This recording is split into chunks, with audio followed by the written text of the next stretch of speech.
Detalye sa nakakabastos na sagot ni Robin Padilla sa Senado na nag-trending ngayon. No means no. Iyan ang naging tugon ni Attorney Lorna Capunan sa senador na si Robin Padilla sa pagpapatuloy ng pagtalakay ng Senate Committee on Public Information and Mass Media sa alegasyon ng pang-aabuso sa media industry. Sinabi ng family lawyer at women's rights advocate na maaari din itong maging applicable sa mga mag-asawa. Sinabi ng abogado na kahit simpleng sakit lang ng ulo ang dahilan, maaari pa rin maging dahilan iyon ng pang-aabuso kung pipilitin siya ng kanyang asawa. Ipinaliwanag at pinangaralan ni Attorney Lorna ang actor turned senator matapos itong magtanong at magbigay ng kanyang opinyon patungkol sa obligasyon ng mag-asawa sa isa't isa. Ani Senator Robin, so yung dati po na sinasabi na obligasyon ng asawa na babae o lalaki, kapag may kahilingan ito sa asawa niya, ay dapat pagbigyan. Hindi na po yan? Sinagot ito ni attorney at sinabing ang pagsabi ng no ng kahit na sinong partner, babae man o lalaki, ibig sabihin nito ay hindi pwede. Applies to both genders. Hindi siya pwedeng pilitin ng asawa.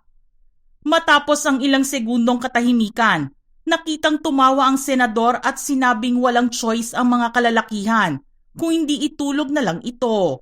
Nang magtanong naman ulit ang senador kung ano ang mga solusyon na maaaring gawin upang maisakatuparan ang hiling ng isang asawa at kung maaari itong maging sanhi ng cheating, sumagot si Capunan na ito ay isang psychosocial issue at hindi magiging isang legal na issue. Pilit pa ring iniintindi ni Senator Robin Padilla ang sinabi ng abogado at napaisip na kung ayaw ng partner, wala itong magagawa. Ang isa pang nasa isip ng mambabatas ay ang humanap ng iba. Subalit mas magiging matindi naman ang reklamo na kakaharapin kapag nag-cheat. Kaya naman ang payo niya rito ay umattend ng counseling at magdasal. Iginiit din niya na hindi obligasyon ng asawa na pagsilbihan ang kanilang partner sa anumang oras na kanilang gugustuhin. Dagdag pa niya, we amended the family code to remove the obligation of obedience. That's why it's important, yung issue ng mutual respect. If your spouse refuses, whether valid o hindi, respetuhin natin yung desisyon ng wife o ng husband in that case. Dagdag pa niya, huwag nating i-trivialize yung pang-aabuso. Huwag tayong magpilosopo kasi seryoso po yung allegations na ito. Even in this law, life imprisonment yan, lalo na pag may qualifying circumstance. Ayon sa nakasulat sa RAA 353, ang marriage license ay hindi dapat tingnan bilang isang lisensya para sa asawang lalaki na abusuhin at pilitin ang kanyang asawa ng walang parusa.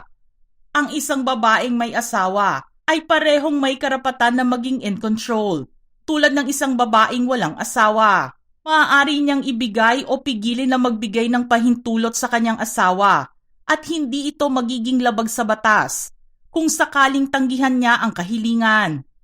Kasama sa human rights of women, ang kanilang karapatang magkaroon ng control at malayang magdesisyon sa mga bagay na may kaugnayan sa kanilang sexual and reproductive health, free of coercion, discrimination, and violence. Nakasaad din dito na women do not divest themselves of such right by contracting marriage for the simple reason that human rights are inalienable. Ang talakayan na ito tungkol sa maaaring maging sanhi ng pang-aabuso sa kahit na sinong tao ay pinag-usapan sa online world. Samot-saring opinyon ang narinig sa mga netizens.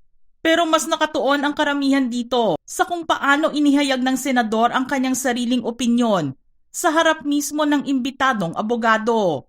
Naging mainit ang mga naging pahayag ng mga netizens sa parte kung saan sinabing isang pang-aabuso ang pilitin ang partner kahit umayaw na ito. Sinabi nila na madaling intindihin ang kahulugan ng no. Wala rin naman daw kasing maaaring idugtong kapag no ang kasagutang nakuha. Iginiit din ng ilan na kailangan na magkaroon ng mutual respect o respeto sa kapartner at hindi lang ang kanilang mga kagustuhan o kahilingan ang maaaring masunod, mapababae man yan o lalaki. Marami nga ang nagalit sa ipinakitang asal ng senador sa hearing sa Senado noong isang araw. Hindi naman daw kasi mahirap maintindihan ang ipinupunto ng abogado. Hindi kasi lahat ng bagay ay nakukuha sa sapilitan o pagpilit ng isang tao sa kapwa. Kailangan pa rin na may consent o pahintulot ito ng tao. Naging talakayan na rin sa ilang social media platforms ang pagkakaroon ng posisyon ni Robin sa gobyerno. Matatandaan na isa siya sa mga senador na humiling na imbestigahan ang nangyaring pang-aabuso sa baguhang aktor na si Sandro Mulak. Sinabi niya na kailangan nilang pag-usapan ang bagay na iyon para malinawan ang komite sa mga isyong tulad nito na sangkot ang media.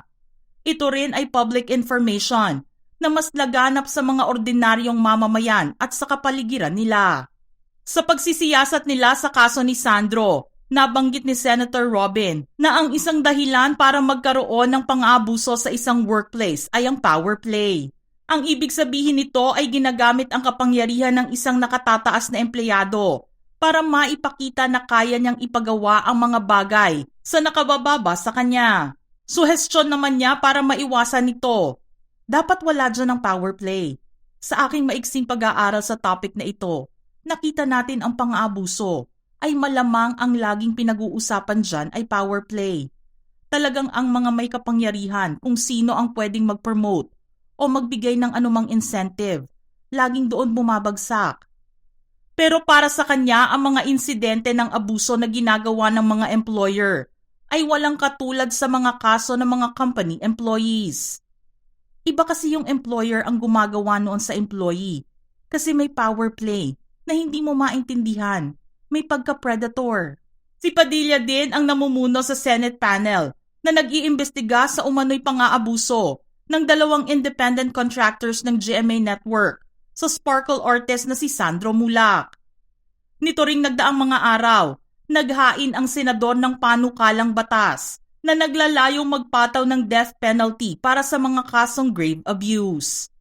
Layunin ng Senate Bill 2777 na amyendahan ang Republic Act 8353 o ang anti-rape law para mas maging tiyak na ang ating mga batas ay mas malakas, more gender responsive, at progressive lalo na sa pagbabago ng panahon. Sa pahayag ni Senator Robin, sa kabila ng mga parusa sa ilalim ng RA 8353, nakikita pa rin ang representasyong ito na nakakahimok na dagdagan ang parusa para sa sino mang tao na gagawa ng pang-aabuso, gaya ng nakasaad sa ilalim ng Paragraph 2, Article 266A ng Revised Penal Code as amended by RA 8353. Sa kanyang panukalang batas, binanggit ni Padilla ang pag-aaral ng Council for the Welfare of Children and the United Nations Children's Fund o UNICEF noong taong 2017 na nagpapakita na mas maraming lalaki na may edad 13 hanggang 24 ang nakakaranas ng abuso kaysa sa mga babae. Mga ka-showbiz peeps, gusto naming marinig ang inyong reaksyon sa ating istorya ngayon. Send in your thoughts in the comment section below.